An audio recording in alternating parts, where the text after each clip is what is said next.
Celakanya seorang hamba adalah karena tarkus salah, meninggalkan salat. Bapak Ibu yang dimuliakan Allah Subhanahu wa taala, terdapat dalam banyak hadis dan riwayat, termasuk di antaranya Bukhari, Muslim, Abi Dawud, An-Nasa'i, Ibnu Majah, Ad-Darimi, Al-Bazzar, Al-Hakim, bahkan Ahmad bin Hanbal yang terdapat di dalam kitab Al-Musnad, bahwasanya Nabi alaihi salatu wassalam bersabda, "Man tarakas salata muta'ammidan faqad kafar." Barang siapa yang meninggalkan salat dengan sengaja, maka ia telah kafir. Kafir di sini Bapak Ibu bukan kami yang mengucapkannya, tapi Nabi alaihi salatu wassalam yang menyabdakannya.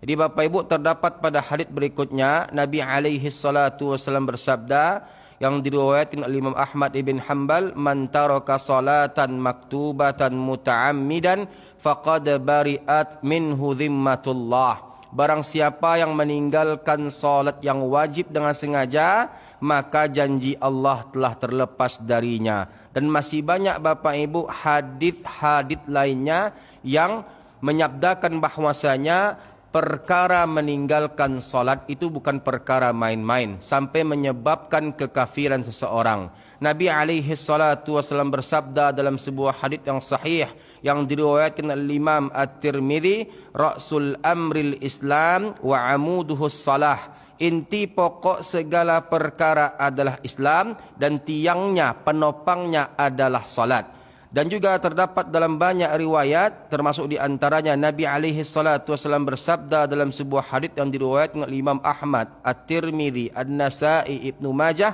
"Al-'ahdu alladhi bainana wa bainahumus salah, faman tarakaha faqad kafar."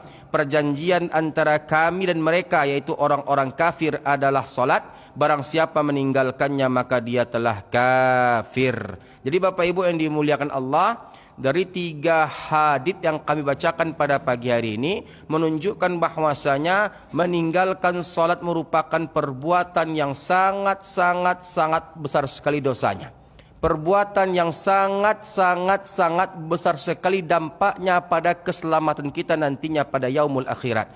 Maka oleh karena itu Bapak Ibu yang dimuliakan Allah, sampaikan kepada anak-anak kita, sampaikan kepada minantu-minantu kita, cucu kita, agar mereka menjaga salat mereka. Bukankah Allah Ta'ala mengancam dengan sebuah ancaman yang terdapat di dalam surat Al-Muddathir, "Anil mujrimin ma salakakum fi saqar qalu lam nakum minal musallin." Tentang mereka para pendosa, apa yang menyebabkan kalian masuk ke dalam neraka Saqar? Maka orang-orang yang masuk, penduduk Saqar itu berkata, yang menyebabkan mereka masuk ke dalam neraka Saqar adalah qalu lam nakum minal musallin. Kami termasuk di antara orang-orang yang meninggalkan salat. Kami termasuk di antara orang-orang yang tidak mengerjakan salat. Jadi oleh karena itu Bapak Ibu yang dimuliakan Allah Subhanahu wa taala, Allah akan menyegerakan azab bagi mereka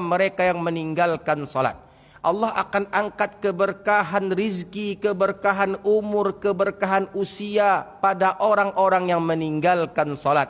Jadi oleh karena itu Bapak Ibu yang dimuliakan Allah, sekali kita meninggalkan salat dengan sengaja, maka yang menjadi taruhannya adalah agama kita, keselamatan kita dunia dan akhirat. Orang-orang yang meninggalkan salat, sejatinya mereka telah meninggalkan keselamatan mereka. Mereka telah menggadaikan dunia mereka. Mereka telah menggadaikan keberkahan mereka. Mereka telah menggadaikan kesuksesan mereka di akhirat nantinya. Orang-orang yang meninggalkan salat, Bapak Ibu yang dimuliakan Allah Subhanahu wa taala, sebagaimana apa yang dikatakan oleh Imam Al-Ghazali dalam kitab Ihya Ulumuddin, mereka yang meninggalkan salat sebelum mereka meninggal dunia, sebelum mereka mati, sebelum mereka wafat, ketika berada pada sakaratul maut, orang yang meninggalkan salat itu sakaratul mautnya sangat menyakitkan.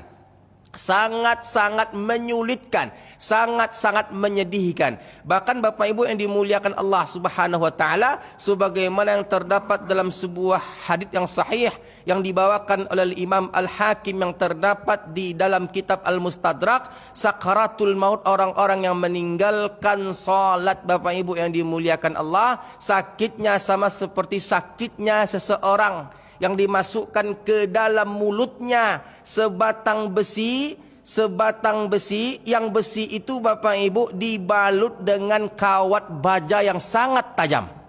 Setelah itu dipaksa masuk ke mulut, merobek pipa kerongkongan, dipaksa lagi masuk ke mulut sampai mentok ke lambung. Setelah mentok ke lambung Bapak Ibu, besi yang berbalut kawat baja tersebut ditarik secara paksa keluar, ditarik dengan paksa keluar dengan satu kali hentakan. Kira-kira Bapak Ibu yang dimuliakan Allah Subhanahu wa taala, nyangkut-nyangkut atau tidak daging-daging yang ada pada kawat-kawat baja tersebut.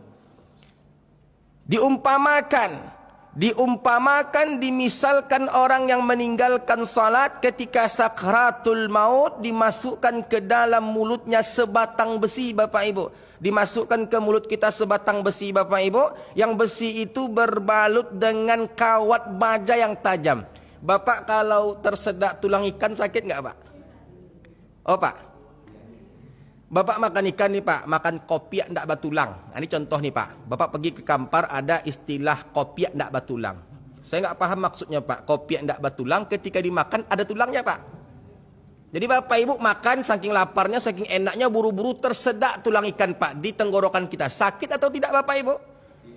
Pastinya sakit. Nah, Bapak Ibu yang dimuliakan Allah, coba bayangkan aja dulu, Bapak Ibu. Bayangkan aja dulu. Orang yang meninggalkan sholat, orang yang durhaka kepada kedua orang tuanya, orang yang memutuskan tali silaturahmi, dan para pelaku dosa lainnya, Bapak Ibu yang dimuliakan oleh Allah. Intinya dosa-dosa besar.